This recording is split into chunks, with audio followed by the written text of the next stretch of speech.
Yes, hi. Hi, it's Jeff Hull from Toronto, Canada. Mr. Buffett and Mr. Munger, you're both a positive influence on all of us and our generations to come. There were a few significant individuals that had helped to guide your way in the beginning.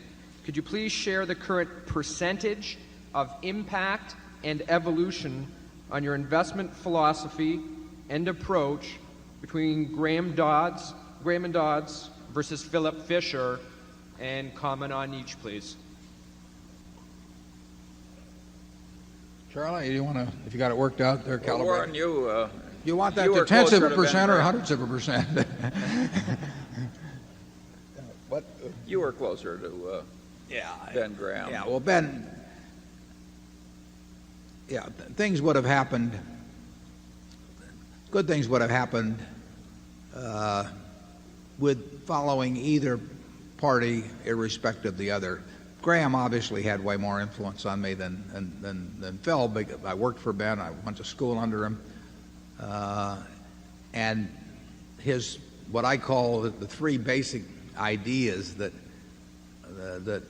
underlie successful investing, which is to look at stocks as businesses and to have the proper attitude toward the market and to operate with a margin of safety, they all come straight from Graham. I didn't think of any of those. And Phil Fisher opened my eyes more to the idea of trying to find the wonderful business. Charlie did more of that than Phil did, actually, so you'd have to put Charlie. But Phil was espousing that entirely, and I read his books in the late 50s or early 60s. So, and Phil's still alive, as you know, and I owe Phil a lot, but it doesn't compare to what I owe Graham, and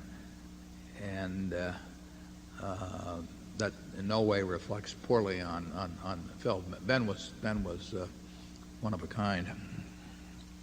Sean? Ben Graham was a truly formidable mind, and he also had a clarity in writing.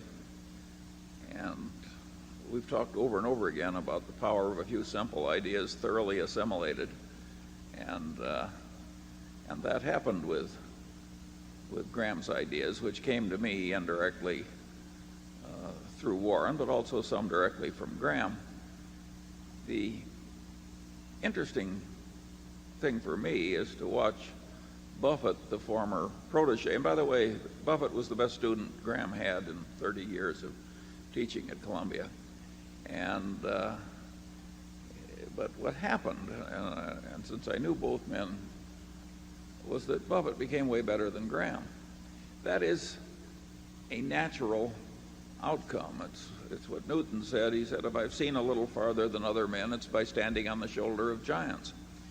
And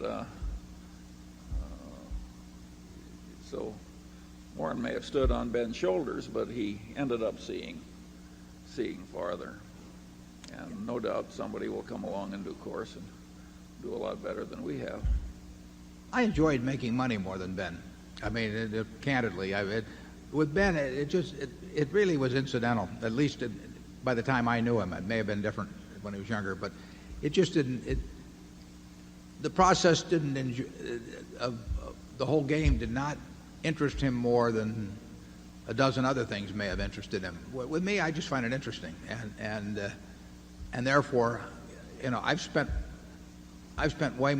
a way higher percentage of my time thinking about investing and thinking about businesses. I probably thought way more about businesses than Ben ever did.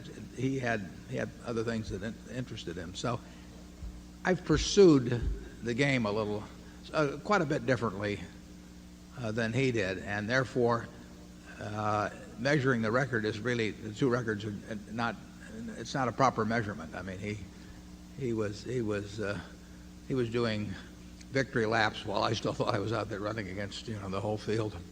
But Graham had some blind spots, partly of sort of an ethical professorial nature. He was looking for things to teach that would work for every man, that any intelligent layman could learn and do well.